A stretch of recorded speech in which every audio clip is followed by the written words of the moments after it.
Hey Charles, I wanted to make you a video on what we've got done on your car so far. And so I started on the antenna first, and I know you'd sent me this gasket. This gasket here, this gasket wasn't the right one for the bezel that you have, so I wasn't able to use this gasket. I went ahead and made a gasket for it. And I was trying originally. I wanted to use the little studs on the end of these to hold it down to the fender with some speed nuts, but they're not long enough. I don't know if they got broke off or what, but they weren't long enough to do that. But I lucked out because the antenna that you got has the brackets that flip over, flip out, and so I was able to use those to pull up against the fender. I ended up just inverting the nut, put it upside down, which it doesn't matter, but I used it inverted so it would go down into the bezel to grab the threads. And then I used an aluminum washer right here, and so that secured it. It's nice and tight to the fender now. One of the things that I do like about the antenna was, like, if you do want to use your car cover, if you want to put your car cover on the car, it's nice because you can just unscrew this one. This mast has threads here at the bottom of it, and so that worked out pretty good. I've actually got some of the black Pookie on it right here because I don't want any water getting down inside there. It'll end up corroding these threads, and then you'll really have issues with it. So, but what's nice about it is if you do need to take it off to use your car cover or something, you can. That's pretty nice. So just put it on and tighten it up. You're good to go. So, all right, so the antenna's done. We're good to go with that. I'll put your gasket with the rest of your parts. I did pull the parts out of your trunk and go through some of them, so was able to use some of those. Okay, so the next thing we moved on to is the brake issue, and I went ahead and gave it the updated switch like I wanted to. These wires, I left them intact on this end of it, but now when you come down here, I cut them. They're not hooked to anything.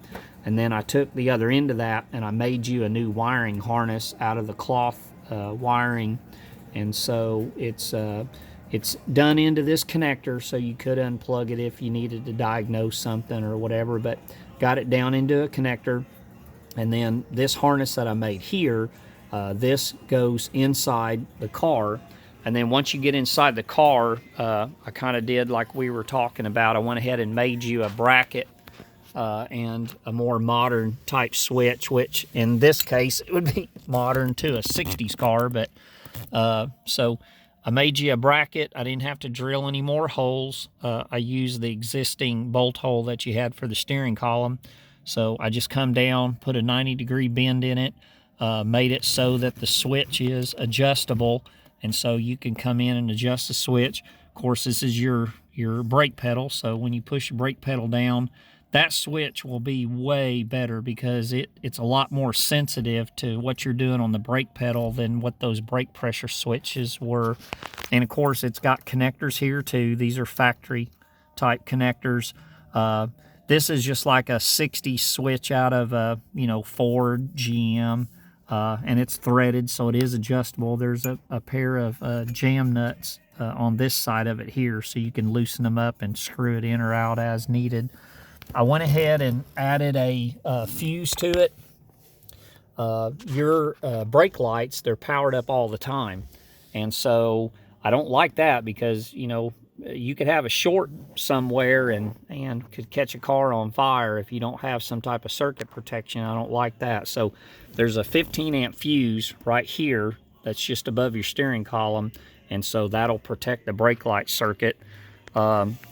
Once I got the switch done, I was testing it, and of course I had power going into the switch, I had power coming out of the switch. I still didn't have brake lights in the back, so I went in the back of the car, did some diagnosis, of course found some bad grounds. I'm going to show you that in a minute, but one of the issues I had with it is this connector right here. If you see, let me get this flasher out of the way. This flasher's getting in the way, but this connector right here was giving me all kinds of fits. That green wire that's in the middle, that's for the left side brake light, and then the brown one is for the right side brake light turn signal. And I knew that sometimes I had brake lights and sometimes I didn't have brake lights. And so sometimes I had turn signals, sometimes I didn't have turn signals. And I figured out that I can move this connector and I can make it work and not work. And so it's a bad connection right here where these hook together. So I'm going to cut these wires and I'm just going to solder them together, all three of these. I'll solder them to their mate on the other side and just do away with these connectors, which you can even see in that one there. You can see that green wire. You can see how the insulation's gone out of it. And so anyway, just not a very good electrical connection for sure. We're going to move to the back of the car here for a minute. Let me show you what I had back here. So pulled the antenna out. I'm going to straighten up the mast. I don't want to do it on the car because I'm always worried about dropping a tool and hitting the paint. I'd rather just take the antenna off and do it. So once I figured out that connector was giving me issues up there, well, I was still having problems back here.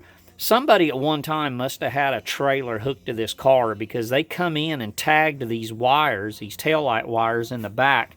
And when they tagged them, the way they did it was just not a great connection. This is kind of what they did. They came in and just twisted wires into wires is what they did.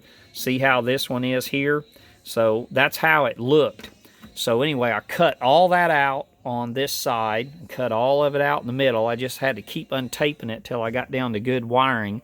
And so I'm going to end up, I've already replaced all the wiring on this side over here.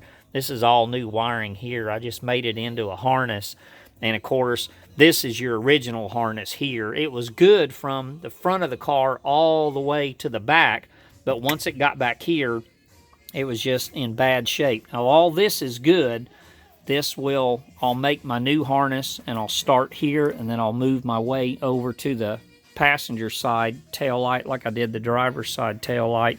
The other thing too that I noticed is, and it's not a big deal, I've ran into this with Fords and Chevys and Pontiacs as well, but these older cars, the sockets, they had to rely on the fit into the bezel and the bezel to the car to get a ground. So it wasn't uncommon to either have a light that wasn't real bright or a light that don't work at all because you just don't have a good ground. So one of the things that I like to do is take the original sockets and go in and grind the side of them and just solder a ground onto them. And so that's what I've done here. I came in on your original socket, ground the side of it, soldered a ground to it, and then, of course, put tape around it just to help, make it look a little nicer. And then did that on the backup light side and on the brake and turn socket as well. I've done that on the driver's side, and, of course, I'm doing that on the passenger side. And, of course, that'll give you a real nice, bright brake light. It'll look right. It won't be dim. It won't go in and out, driving down the road. Of course, you'll have nice running lights too. So I'm going to make this harness back here. That'll finish up the brake light issue. And, of course, turn signals, park lights as well. Oh, yeah, one other thing I was going to tell you is when I was back here looking at this thing, this is your fuel sending unit wire too. And I don't know how well your gas gauge did or didn't work, but this one I'm going to redo too. This tan wire I got right here, I'm going to use this one, and I'm going to give you a new fuel sending unit wire there too, since I'm doing the harness in the back. Still have the window to do. I'm not too concerned with the window. I know how long it takes to do that. That's not a big deal. Of course, this bezel, I've already looked at it. Your chrome horn ring, that ain't going to be a problem. Just some machine screws, so that shouldn't be a problem either. The other thing is I'll need to look at these carburetors and the linkage, but we'll get down to that. I pretty much, by the time I finish up that wiring in the back, we've ate up your 10 hours. That wiring took quite a while, and I'm not even done with it yet. So I'm going to get you to send me a little more money, and then we'll finish up the window. I'll document the record player real good. Of course, we'll get the horn pad on there, and then I'll take this thing for a drive and see if there's any other problems or issues with it. As far as I can tell electrically, I think everything seems to be okay as far as I can tell. I do know that when I was checking the backup lights, you didn't have a backup light on that passenger side, and there wasn't even a bulb in it. So I'm going to go around and check all of the bulbs. Now, I know that the turn signals in the front worked okay, and I haven't tried the high beams and low beam headlights, but I'm sure they're probably all right. So anyway, I think that should fix us up. It's kind of nice seeing your car on video, isn't it? So, such a pretty car, just a gorgeous, gorgeous car. But anyway, I'll make you another video as we progress a little further with it, and we'll talk to you later. Thanks, Charles. Bye-bye.